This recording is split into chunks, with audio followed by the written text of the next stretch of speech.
ಭಾರತ ರತ್ನ ಮಾಜಿ ಪ್ರಧಾನಿ ಅಟಲ್ ಬಿಹಾರಿ ವಾಜಪೇಯಿ ಅವರ ಹುಟ್ಟುಹಬ್ಬದ ಪ್ರಯುಕ್ತ ಮಾಜಿ ಅಧ್ಯಕ್ಷರು ಸಿ ಮುನಿರಾಜು ಅವರು ಗುಡಿಬಂಡೆ ಟೌನ್ ಹಾಗೂ ಯಲ್ಲೋಡು ಉಲ್ಲೋಡು ಹಂಪಸಂದ್ರ ಗ್ರಾಮ ಪಂಚಾಯಿತಿ ವ್ಯಾಪ್ತಿಯ ಬಿಜೆಪಿ ಕಾರ್ಯಕರ್ತರು ಸಾರ್ವಜನಿಕರಿಗೆ ಇಂದು ಯಲ್ಲೋಡು ಆದಿ ನಾರಾಯಣಸ್ವಾಮಿ ದೇವಸ್ಥಾನದ ಮುಂಭಾಗ ಭಾರೀ ಮಟ್ಟದ ಹೆಲ್ಮೆಟ್ ವಿತರಣೆ ಕಾರ್ಯಕ್ರಮವನ್ನು ಹಮ್ಮಿಕೊಳ್ಳಲಾಯಿತು. ಇದೇ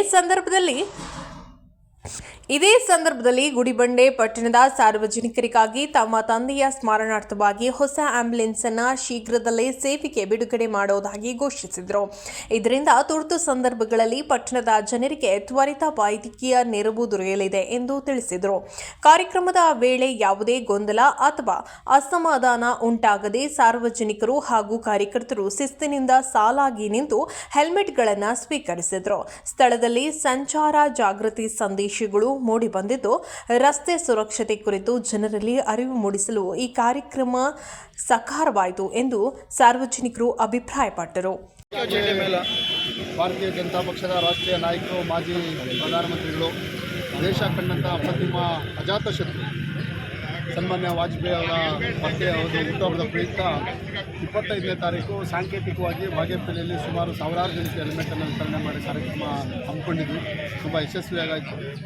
ಇವತ್ತು ಗುಡಿಬಂಡೆ ಪಟ್ಟಣ ಮತ್ತು ಯಲ್ಲೋಡು, ಉಲ್ಲೋಡು ಮತ್ತು ಹಂಸಂದ್ರ 3 ಗ್ರಾಮ ಪಂಚಾಯತಿಗಳು, ಒಂದು ಪಟ್ಟಣ ಪಂಚಾಯತಿ ನಮ್ಮೆಲ್ಲ ನಾಗರಿಕ ಬಂಧುಗಳಿಗೆ, ಕಾರ್ಯಕರ್ತರಿಗೆ ಏನು ಪೊಲೀಸ್ ಇಲಾಖೆಯಿಂದ ಏನು ಆದೇಶ ಹೊರಡಿಸಿದ್ದಾರೆ, ಪೊಲೀಸ್ ವರಿಷ್ಠಾಧಿಕಾರಿಗಳು ಹೆಲ್ಮೆಟ್ ಕಡ್ಡಾಯ ಅಂತ ಆದೇಶ ಹೊರಡಿಸಿದ್ದಾರೆ.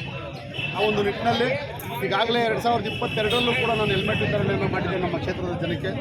ಈಗಲೂ ಕೂಡ ಕಡ್ಡಾಯ ಆಗೋದ್ರಿಂದ ಎಲ್ರಿಗೂ ಕೂಡ ಒಂದು ಸಿಗಲಿ, ಅವರೆಲ್ಲ ಸುರಕ್ಷಿತವಾಗಿರಲಿ.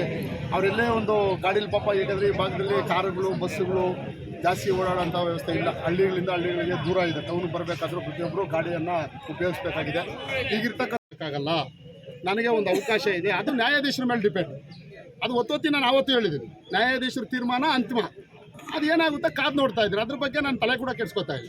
ಆ ನ್ಯಾಯಾಧೀಶ ಅವತ್ತು ಹೇಳಿದ್ದೀನಿ, ನಿಮಗೂ ಹೇಳಿದೆ ನಾನು, ಆಗುತ್ತೆ ಅವ್ರು ವಜಾಗೆ ಆಗುತ್ತಾರೆ ಅಂತ ಹೇಳಿದ್ದೀನಿ. ನನ್ನ ಶಾಸಕರು ಮಾಡಬೇಕು ಅಂತ ನಾನು ಕೇಳ್ಕೊಂಡಿದ್ದೀನಿ. ಕೋರ್ಟಿಗೆ ನಾನು ಮನವಿ ಮಾಡಿಕೊಟ್ಟಿರೋದು ಅದನ್ನೇ ಅಲ್ವ, ನಾನು ದಾವೆ ಹಾಕಿರೋದು ಅದನ್ನೇ. ಅದು ಅಂತಿಮ ಅವ್ರದ್ದು. ಸುಪ್ರೀಂ ಕೋರ್ಟಲ್ಲೇ ಕೂಡ ನಾನು ಅದನ್ನು ಅವಕಾಶ ಇದೆ. ಕಾನೂನಲ್ಲಿ ಅನೇಕ ಆಗಿರೋ ಪ್ರಕರಣಗಳು ಕೂಡ ಇದೆ. ಅದರಿಂದ ನಮಗೆ ಆಸೆ ಇದೆ, ನಮ್ಗೆ ಆಗುತ್ತೆ ಅಂತ. ಪ್ರತಿಯೊಬ್ಬರು ಇನ್ನು ಕೇಸ್ ಹಾಕೋರು ನಮ್ಗೆ ಆಗುತ್ತೆ ಅಂತ ತಾನೇ ಮಾತಾಡ್ಕೊತೀನಿ. ಆ ಉದ್ದೇಶದಲ್ಲಿ ನಾನು ಕೂಡ ಈ ಪಕ್ಕದ ಕ್ಷೇತ್ರ ಮಡಕ್ಷೀರದಲ್ಲಿ ಜಡ್ಜ್ಮೆಂಟ್ ಆಗಿ ವಜಾ ಆಗಿ ಇನ್ನೊಬ್ಬ ಪಾರ್ಟಿ ಮೇಲೆ ಕೂಡ ಅಲ್ಲಿ ಗೆದ್ದಿರ್ತಕ್ಕಂಥ ನಿದರ್ಶನ ಇದೆ ತಾನೆ. ಆ ಒಂದು ನಿದರ್ಶನ ಇರೋದ್ರಿಂದ ನಾನು ಅದನ್ನು ಇವತ್ತು ಸಂಪೂರ್ಣವಾಗಿ ನಾನು ಹೇಳ್ತಾ ಇದ್ದೀನಿ. ಮತ್ತು ನ್ಯಾಯಾಲಯಕ್ಕೆ ನಾನು ತಲೆ ಭಾಗಿಸ್ತೀನಿ. ಯಾರು ಏನೇ ಮಾತಾಡ್ಕೊಂಡ್ರು ಕೂಡ ನ್ಯಾಯಾಲಯ ತೀರ್ಮಾನ ಏನು ಕೊಡುತ್ತೋ ಅದಕ್ಕೆ ನಾನು ಬದ್ಧವಾಗಿ ಕ್ಷೇತ್ರದಲ್ಲಿ. ಆಮೇಲೆ ಮತ್ತೊಂದೇನೆಂದರೆ, ಅದು ಆಗುತ್ತೋ ಅದು ಬಿಡುತ್ತೋ ಇನ್ನೊಂದೋ ಮತ್ತೊಂದೋ ಏನೇ ಆದರೂ ಕೂಡ ಕ್ಷೇತ್ರದಲ್ಲಂತೂ ನಾನು ಯಾವುದೇ ಕಾರಣಕ್ಕೂ ಸಮಾಜ ಸೇವೆ ನಿಲ್ಲಿಸಲ್ಲ. ಭಾರತೀಯ ಜನತಾ ಪಕ್ಷ ಶಿಸ್ತಿನ ಸಿಬ್ಬಾಗಿ ಕೆಲಸ ಮಾಡೋದನ್ನು ನಾನು ನಿಲ್ಲಿಸಲ್ಲ. ಕೆಲಸವನ್ನು ಮಾಡೇ ಮಾಡ್ತೀನಿ. ಈ ಕ್ಷೇತ್ರದ ನಮ್ಮೆಲ್ಲ ಸಂಸದರು ಕೂಡ ನನ್ನ ಜೊತೆ ಇದ್ದೇ ಇರ್ತಾರೆ. ನಾನು ಮತ್ತೊಂದು ಸಲ ಹೇಳ್ತೀನಿ, ಯಾಕೆಂದರೆ ಅವ್ರು ನಮ್ಮ ಭಾರತೀಯ ಜನತಾ ಪಕ್ಷದ ಸಂಸದರು. ಆ ಮುಂದಿನ ದಿನಗಳಲ್ಲಿ ಅವ್ರು ಏನು ಯಾವ ರೀತಿ ಅದನ್ನೆಲ್ಲ ಕೂಡ ಪರಿಗಣನೆ ಮಾಡಬೇಕು, ಯಾವ ರೀತಿ ಅದನ್ನೆಲ್ಲ ಬಗೆಹರಿಸಬೇಕು ಅಂತ ಅವ್ರಿಗೆಲ್ಲ ಗೊತ್ತಿದೆ, ಹಿರಿಯರಿದ್ದಾರೆ, ಅವರೆಲ್ಲ ಮಾಡ್ತಾರೆ ಅನ್ನೋದನ್ನು ಈ ಸಂದರ್ಭದಲ್ಲಿ ನಾನು ಎಲ್ರಿಗೂ ಕೂಡ ಮನವಿ. ಅವ್ರ ಮೇಲೆ ಹಂತದಲ್ಲಿ ಕೂತ್ಕೊಂಡು ಈಗ ಯಾರೋ ಅಕಸ್ಮಾತ್ ಇದು ಮಾಡಿ ನನ್ನ ಫೋಟೋ ಹಾಕಿಲ್ಲ ಅಂದರೆ ನಾನು ಗಲಾಟೆ ಮಾಡಿ ಅವ್ರು ಹೊಡೆದಿರೋ ಪಾಂಪ್ಲೆಟ್ಗೆ ನಾನು ಹೊಡಿರೋ ಅಂತ ಹೇಳೋಕ್ಕಾಗಲ್ಲ. ನಮ್ಮ ಪಕ್ಷದವ್ರಂತೂ ಯಾರೂ ಹೊಡೆದಿಲ್ಲ. ನಮ್ಮ ಭಾರತೀಯ ಜನತಾ ಪಕ್ಷದ ಸಕ್ರಿಯ ಸದಸ್ಯ ಯಾರೂ ಕೂಡ ಈ ಕರಪತ್ರವನ್ನು ಹೊಡೆದಿಲ್ಲ. ಯಾರನ್ನ ಹೊಡೆದಿದ್ದು ನಾನೇ ಹೊಡೆದಿದ್ದು, ನಾನೇ ಇದನ್ನು ಹಂಚ್ತಾ ಇರೋದು, ನಾನೇ ಭಾರತೀಯ ಜನತಾ ಪಕ್ಷದಿಂದ ಹಂಚ್ತಾ ಇರೋದು ಅಂತ ಯಾರನ್ನ ಹೇಳಿದಾರ ನಿಮಗೆ? ನಾನು ಹೆಂಗೆ ಕೇಳೋಕ್ಕಾಗುತ್ತೆ? ನನ್ನ ಫೋಟೋ ಹಾಕಿಲ್ಲ ಅಂತ ನಾನು ಕೇಳ್ಕೊಳಕ್ಕಾಗುತ್ತಾ? ನನ್ನ ಫೋಟೋ ಇಡೀ ರಾಜ್ಯದಲ್ಲಿ ಎಲ್ಲ ಕಡೆ ಹಾಕ್ತಾರೆ, ಏನು ತೊಂದರೆ ಏನಿಲ್ಲ. ನಾನು ಬೆಂಗಳೂರು ಜಿಲ್ಲಾ ಪಂಚಾಯತಿ ಅಧ್ಯಕ್ಷನಾಗಿದ್ದಾಗ ನಾನು ಒಂದು ಕಾಲದಲ್ಲಿ ಹೇಳ್ತಾ ಇದ್ದೆ, ಪಾಂಪ್ಲೆಟಲ್ಲಿ ಕೂಡ ನನ್ನ ಹೆಸರು ಇರ್ತಾ ಇರಲಿಲ್ಲ ಅಂದಾಗ ಎಲ್ಲರೂ ಹೇಳೋರು ನಿನ್ನ ಹೆಸರಿಲ್ಲ ಅಂತ ಇದ್ದಾರೆ. ಇಡೀ ಬೆಂಗಳೂರು ಜಿಲ್ಲಾ ಪಂಚಾಯತಿ ಅಧ್ಯಕ್ಷನಾದಾಗ ಇಡೀ ಬೆಂಗಳೂರು ಜಿಲ್ಲೆಯಲ್ಲೇ ನನ್ನ ಹೆಸರು ಹಾಕಿದ್ರು. ಅದು ತಾನಾಗೆ ಬರುತ್ತೆ. ಈಗ ಬಾಗೇಪಲ್ಲಿ ವಿಧಾನಸಭಾ ಕ್ಷೇತ್ರದಲ್ಲಿ ಮನಸ್ಸಲ್ಲಿರಬೇಕು. ನನ್ನ ಫೋಟೋ ಎಲ್ಲಿದೆ ಹೇಳಿ? ಜನರ ಮನಸ್ಸಲ್ಲಿ, ವೋಟರ್ಸ್ ಮನಸ್ಸಲ್ಲಿದೆ. ನಾನು ಯಾರೋ ಹಾಕಿಲ್ಲ ಅಂತ ನಾನು ಅದಕ್ಕೆಲ್ಲ ಕಾಮೆಂಟ್ ಮಾಡೋಕ್ಕಾಗುತ್ತಾ? ತಲೆನೇ ಕೆಡಿಸ್ಕೊಳ್ಳಲ್ಲ ಅವೆಲ್ಲ. ನಾನು ಅವರು ಕೆಲಸ ಅವ್ರದ್ದು. ಈಗ ಒಳ್ಳೆಯದನ್ನು ಮಾಡೋಕ್ಕೆ ಎಷ್ಟು ಜನ ಬೇಕಾದರೂ ಕೆಲಸ ಮಾಡ್ಬೋದು. ನಾನು ಸ್ವಾಗತ ಮಾಡ್ತೀನಿ. ನನ್ನ ಕೈಲಾಗಿದ್ದು ನಾನು ಮಾಡ್ತೀನಿ, ಅವ್ರ ಕೈಲಾಗಿದ್ದು ಅವ್ರು ಮಾಡಲಿ. ಆದರೆ ಭಾರತೀಯ ಜನತಾ ಪಕ್ಷದವ್ರು ಯಾರೂ ಕೂಡ ಕರಪತ್ರನ ಹೊಡೆದೂ ಇಲ್ಲ. ಅದು ನಾನು ಹೊಡೆದಿದ್ದೀನಿ ಅಂತ ಯಾರು ಹೇಳ್ತಾರೆ, ನೀವು ಅರ್ಥ ಮಾಡ್ಕೋಬೇಕು. ಸರಿ, ಗೊತ್ತಿರುತ್ತೆ. ಈಗ ಅದನ್ನು ಹೈಕಮಾಂಡ್ ತೀರ್ಮಾನ ಮಾಡಿದೆ. 2028ಕ್ಕೆ ಚುನಾವಣೆ. ಈಗ ಕಳೆದ ಬಾರಿನೂ ಕೂಡ ನಿಮಗೆಲ್ಲ ಗೊತ್ತಿದೆ. ದಿನಾನೂ ಕೂಡ ನೀವು ಮಾಧ್ಯಮದಲ್ಲಿ ಕೇಳ್ತಾನೆ ಇದ್ರು, ಸಂತೋಷ, ಅದರಲ್ಲಿ ಎರಡನೇ ಮಾತಿಲ್ಲ.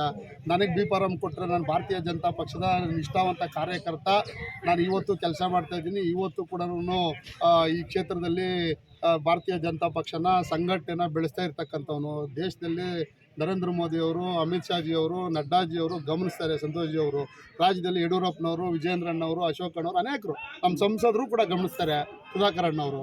ಯಾರು ಕೆಲಸ ಮಾಡ್ತಾರೆ ಏನು ಅಂತ ಎಲ್ರಿಗೂ ಗೊತ್ತಿರೋದೆ. ಕೆಲಸ ಮಾಡೋಕ್ಕೆ ಸಮುದ್ರ ಇನ್ನೂ 10 ಜನ ಬರಲಿ, ಕೆಲಸ ಮಾಡಲಿ. ಘೋಷಣೆ ನಾವು 100 ಜನ ಮಾಡ್ಬೋದು, ಅದರಲ್ಲಿ ಏನಿದೆ, ನಾನು ಇಲ್ಲ ಅಂತ ಹೇಳಿದ್ರೆ ಹಿರಿಯರು ಅವರು ಘೋಷಣೆ ಮಾಡಿರ್ಬೋದು. ಸಂತೋಷ, ನಾನು ಸ್ವಾಗತ ಮಾಡ್ತೀನಿ. ನನಗೆ ಬೇಡ ಅಂತ ಯಾವುದೇ ಕಾರಣಕ್ಕೂ ಹೇಳಲ್ಲ. ಅವ್ರ ಆಶೀರ್ವಾದನೂ ನನಗೂ ಇದ್ದೇ ಇರುತ್ತೆ. ನಾಳೆ ಬೆಳಗ್ಗೆ ಯಾರು ಇದಕ್ಕೆ ಸೂಕ್ತ ವ್ಯಕ್ತಿ ಅಂತ ಹೇಳ್ಬಿಟ್ಟು ಅವರೇ ತೀರ್ಮಾನ ಮಾಡ್ಕೋತಾರೆ. 2028 ಚುನಾವಣೆ ಇನ್ನು 2.5 ವರ್ಷ ಇದೆ, ನಿಜಾನೇ ಇಲ್ವಾ? ಈಗ ನಾವು ಮಾಡಬೇಕಾಗಿರೋದು ಉದ್ದೇಶ ಏನು ಅಂದರೆ ಸಂಘಟನೆ ಮಾಡಬೇಕು. ಕ್ಷೇತ್ರದಲ್ಲಿ ಏನು ಶಾಸಕರ ವಿರುದ್ಧ ಏನು ಯಾವ ರೀತಿ ಅವ್ರು ಕೆಲಸ ಮಾಡ್ತಾ ಇದ್ದಾರೆ, ಅವ್ರ ವಿರೋಧ ಪಕ್ಷದಲ್ಲಿ ನಾವು ಇಟ್ಕೊಂಡು ಯಾವ ರೀತಿ ಅವ್ರದ್ದು ಏನು ಮಾಡ್ತಾ ಇದ್ದಾರೆ ಅದನ್ನು ಮಾತಾಡಬೇಕು. ಮತ್ತು ಜೊತೆ ಒಂದು ಪ್ರಯತ್ನದಲ್ಲೇ ಇದ್ದಾರೆ. ಮೊದಲು ನೀವು ಸ್ಟಾರ್ಟ್ ಮಾಡಿದ್ರೆ, ಆದರೆ NDA ಮುಖಂಡರು ಇನ್ನೊಬ್ರು ಈಗ ನಾಳೆಯಿಂದನೇ ಸ್ಟಾರ್ಟ್ ಮಾಡ್ತಾ ಇದ್ದಾರೆ ಸರ್, ಏನು ಅನಿಸ್ತದೆ ಸರ್? ಈಗ ಅಲ್ಲ, ಒಂದೇ ಪಾರ್ಟಿ ಅಂದರೆ ನನಗೆ ಅರ್ಥ ಆಗ್ತಾ ಇಲ್ಲ. ನಾನು ಭಾರತೀಯ ಜನತಾ ಪಾರ್ಟಿಯ ಸಿಂಬಲ್ಲು, ಭಾರತೀಯ ಜನತಾ ಪಾರ್ಟಿಯ ರಾಷ್ಟ್ರೀಯ ನಾಯಕರು, ನಮ್ಮ ಜಿಲ್ಲಾ ನಾಯಕರುಗಳನ್ನು ಎಲ್ಲ ಇದು ಮುಖಚಿತ್ರವನ್ನು ಹಾಕಿ ನಾನು ಕೊಡ್ತಾ ಇದ್ದಾರೆ. ಇನ್ನು ಯಾವ ಪಾರ್ಟಿ ಇನ್ನೊಬ್ರು ಯಾರು ಹೇಳ್ತಾ ಇದ್ದಾರೆ? NDA ಮುಖಂಡರು ಅಂತ ಅವ್ರ ತೀರ್ಮಾನ, ಅವ್ರವ್ರ ಇಷ್ಟ, ಅವ್ರವ್ರ ಇದು, ನಾವೇನು ಮಾಡೋಕ್ಕಾಗಲ್ಲ. ಒಳ್ಳೇದಕ್ಕೆ ಜನಕ್ಕೆ ಒಳ್ಳೇದಾಗಿ ಹೇಳಿದ್ರೆ ಅವರು ಹಂಚಲೆ, ನಾನೇನು ಯಾರೇ ಬಂದರೆ ಇನ್ನೊಬ್ಬದೇ ಬೇಕಂದ್ರೆ ಇನ್ನೂ 4 ಜನ ಬಂದು ಹಂಚಲೆ ನಾನು ಬೇಡ ಅಂತೀನ. ಆದರೆ ಹಂಚಿರೋದು ಫಸ್ಟು 2022ರಲ್ಲೇ ಭಾರತೀಯ ಜನತಾ ಪಕ್ಷದ ಅವತ್ತು ಸಿಂಬಲ್ ಹಾಕಿ, ನ್ಯಾಷನಲ್ ಫ್ಲಾಗ್ ಹಾಕಿ ಕೊಟ್ಟಿದ್ದೀವಿ ತಾನೆ. ಇವತ್ತು ವಾಜಪೇಯಿ ಅವರ ಹುಟ್ಟುಹಬ್ಬಕ್ಕೆ ನಾವೆಲ್ಲರಿಗೂ ಉದ್ಘಾಟನೆ ಆಗಬೇಕು.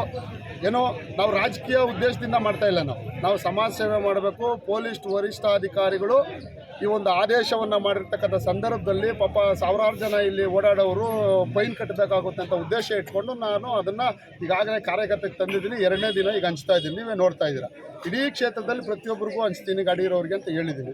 ಅದು ಪ್ರತಿ 2 ದಿನಕ್ಕೆ 3 ನಾನು ಈ ಕ್ಷೇತ್ರದ ಶಾಸಕರ ವಿರುದ್ಧ ದಾವೆಯನ್ನು ಕೋರ್ಟಲ್ಲಿ ಹಾಕಿರೋದು ನಿಜ, ಅದು ಜಡ್ಜ್ಮೆಂಟ್ಗೆ ಹೋಗಿರೋದು ನಿಜ. ನನ್ನ ಭರವಸೆ ಇದೆ, ನನಗಾಗುತ್ತೆ, ನನಗೆ ಕಾನೂನಲ್ಲಿ ಅವಕಾಶ ಇದೆ ಅಂತ ನಾನು ಒತ್ತೊತ್ತಿ ಹೇಳಿರೋದು ನಿಜ. ಅದು ಜಡ್ಜ್ಮೆಂಟು ಈಗ ನ್ಯಾಯಾಧೀಶರ ಹತ್ರ ಇದೆ. ಅದು ನ್ಯಾಯಾಧೀಶರ ತೀರ್ಮಾನ ಅಂತಿಮ. ಅದು 1 ತಿಂಗಳೊಳಗೆ ಮಾಡ್ಬೋದು, 2 ತಿಂಗಳೊಳಗೆ ಮಾಡ್ಬೋದು. ನನ್ನ ಅನಿಸಿಕೆ ಇತ್ತು 1 ತಿಂಗಳೊಳಗೆ ಮಾಡ್ತಾರೆ ಅಂತ ಅನಿಸಿಕೆ ಇತ್ತು. ನಾನು ಹೇಳಿದ್ದೀನಿ, ಈಗಲೂ ಕೂಡ ಹೇಳ್ತಾ ಇದ್ದೀನಿ. ಈಗಲೂ ಕೂಡ ಇನ್ನೊಂದು ತಿಂಗಳಲ್ಲಿ ಅದು ಅನೌನ್ಸ್ ಮಾಡಲೇಬೇಕು. ಯಾವಾಗಿದ್ರೂ ಅನೌನ್ಸ್ ಮಾಡಲೇಬೇಕು ತಾನೇ. ಅದು ನಾನು ಆವತ್ತು ಹೇಳಿದ್ದೀನಿ ನಿಮಗೆ, ನನಗೆ ಆಗುತ್ತೆ ಅಂತ ನನಗೆ ಭರವಸೆ ಇದೆ. ಯಾಕೆಂದರೆ ಕಾನೂನಲ್ಲಿ ಅವಕಾಶ ಇದೆ. ಕಾನೂನಲ್ಲಿ ಅವರ ವಿರುದ್ಧ ಯಾವ ರೀತಿ ಅವ್ರು ಏನೇನು ಮಾಡಿದರೆ ಅಪ್ಡೇಟ್ ಪಾಲ್ಸು ಎಲ್ಲ ನಿಮಗೆಲ್ಲ ಮಾಹಿತಿ ಒಂದೊಂದು ಕೂಡ ಹೇಳಿದ್ದೀನಿ. ಮತ್ತು ಈಗೇನು ಕೋರ್ಟಲ್ಲೂ ಕೂಡ ಪ್ರಕರಣ ಓಪನ್ ಮಾಡಿದ್ರೆ ಆನ್ಲೈನಲ್ಲೇ ಗೊತ್ತಾಗುತ್ತೆ ಏನೇನಿದೆ ಅಂತ. ಗೊತ್ತಾಗುತ್ತಾ ಇಲ್ವಾ? ಅದರ ಉದ್ದೇಶ ಇಟ್ಕೊಂಡು ದೇಶದಲ್ಲಿ ಈಗ ಸಂವಿಧಾನ ಬರೆದಿರ್ತಕ್ಕಂಥ ಡಾಕ್ಟರ್ BR ಅಂಬೇಡ್ಕರ್ ಅವರ ಒಂದು ಸಂವಿಧಾನದಲ್ಲಿ ಅವಕಾಶ ಇದೆ ಅಂತ ನಾನು ಆವತ್ತು ಕೂಡ ಒತ್ತೊತ್ತಿ ಹೇಳಿದ್ದೀನಿ. ಅಂಬೇಡ್ಕರ್ ಸಂವಿಧಾನದ ಬಗ್ಗೆ ಅವತ್ತು ನಾವು ಕಾರ್ಯಕ್ರಮ ಮಾಡ್ತಾಯಿದ್ವಿ. ಆ ಒಂದು ಉದ್ದೇಶದಿಂದ ಈಗಲೂ ಹೇಳ್ತಾ ಇದ್ದೀನಿ. ನನಗೆ ಈಗಲೂ ನೋಡಿ ಎಲ್ಲೋಡು ಆದಿನಾರಾಯಣ ಸ್ವಾಮಿಯ ಒಂದು ಸನ್ನಿಧಾನದಲ್ಲಿ ಹೇಳ್ತಾ ಇದ್ದೀನಿ, ಅವರ ಆಶೀರ್ವಾದ ಇದ್ದರೆ ಕಾನೂನಲ್ಲಿ ಅವಕಾಶ ಇದೆ, ಯಾವುದೇ ಕಾರಣಕ್ಕೂ